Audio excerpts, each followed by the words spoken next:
तो सबसे पहले हम बात करते हैं गिरिराज सिंह की, जो कि बीजेपी से सांसद हैं और केंद्रीय मंत्री भी हैं। उन्होंने कहा, यह हमारा दुर्भाग्य रहा है। यदि आज़ादी के समय सभी मुसलमानों को पाकिस्तान भेज दिया गया होता तो तौकीर रजा पैदा ही नहीं होते। आप क्या समझते हैं कि भारत का हिंदू चूड़ी पहनकर बैठा है? और फिर वो आगे कहते हैं, जिन्ना के बाद ओवैसी ही करवाएंगे देश का दूसरा बंटवारा। आप देखिए छोटा सा वीडियो और वो क्या कहते हैं। ओवैसी तो मैं पहले ही कहा हूं, आने वाले दिन में ये हैं तो वकील बैरिस्टर, लेकिन कानून के विरोध ही बात करते हैं और एक तरह से उन्मादी बात करते हैं। भारत दूसरा विभाजन का नेतृत्व जिन्ना के बाद यही करेंगे और ये कभी नहीं कहा कि भारत के लोग जो बट के वहां रह गए थे पाकिस्तान और बांग्लादेश में इतनी बड़ी घटना हुई, कभी निंदा नहीं किया, कभी प्रोटेस्ट नहीं किया। और ये वक्फ बोर्ड के खिलाफ, अरे यहां तो टुकड़े टुकड़े गैंग बोर्ड के ठेकेदार पड़े हैं। अगर ये बांग्लादेश और पाकिस्तान होता तो ओवैसी की जुबान बंद हो गई होती। तो चलिए नेक्स्ट अपडेट की बात करते हैं, जो कि विनेश फोगाट को लेकर है। जैसे कि मैंने अपनी पिछली वीडियो में बताया था, विनेश फोगाट और बजरंग पुनिया शायद से कांग्रेस पार्टी ज्वाइन करेंगे और चुनाव भी लड़ेंगे। इसी पर ब्रजभूषण शरण सिंह रिएक्ट करते हैं और कहते हैं, लेकिन पहले तो आप विनेश फोगाट का ये वीडियो देखिए, वो क्या कहती हैं। बहुत बहुत धन्यवाद करती हूँ, क्योंकि जब बोलते हैं ना कि बुरे टाइम में पता लगता है कि अपना कौन है। जब हम रोड पे घसीटे जा रहे थे तो छोड़ के बीजेपी को, देश में जितनी भी पार्टियां हैं वो हमारे साथ में थी, हमारे दर्द को समझ पा रही थी, हमारे आंसुओं को समझ पा रही थी। मैं बहुत प्राउड फील कर रही हूँ कि मैं एक ऐसी पार्टी में, एक ऐसी विचारधारा में हूँ जो महिलाओं के साथ हो रहा अन्याय और उनके साथ बुरे बर्ताव के खिलाफ खड़ी है। वो लड़ाई लड़ने के तैयार है, सड़क से लेकर संसद तक।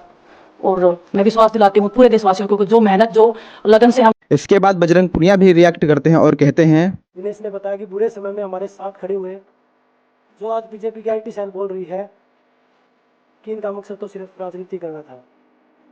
हमने तो उनको लेटर भेजा था, वो जब भी नहीं आए।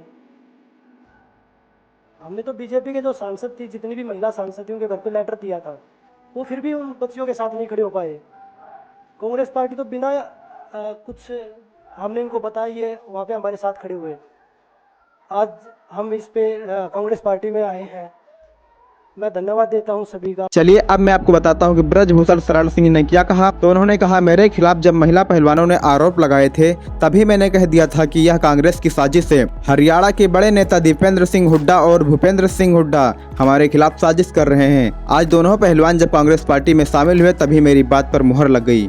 फिलहाल आप क्या सोचते हैं इस बारे में कमेंट करके जरूर से बताना। तो चलिए नेक्स्ट अपडेट की बात करते हैं। अमित शाह ने कहा, धारा 370 अब इतिहास बन चुकी है और भाजपा कभी भी धारा 370 को वापस नहीं लाने देगी। आप देखिए छोटा सा वीडियो, क्या कहते हैं। बड़ी दुख की बात है, विगत दिनों में एनसी का एजेंडा मैंने पढ़ा है और एनसी के एजेंडा को कांग्रेस का मौन समर्थन भी मैंने देखा है। मगर मैं आज आप सभी पत्रकार भाइयों के माध्यम से पूरे देश को स्पष्ट कर देना चाहता हूं, धारा 370 इतिहास बन चुकी है, वो कभी लौट कर नहीं आने सकती, हम आने भी नहीं। क्योंकि धारा 370 ही वो कड़ी थी जो कश्मीर के अंदर युवाओं को हाथ में हथियार और पत्थर पकड़ाती थी।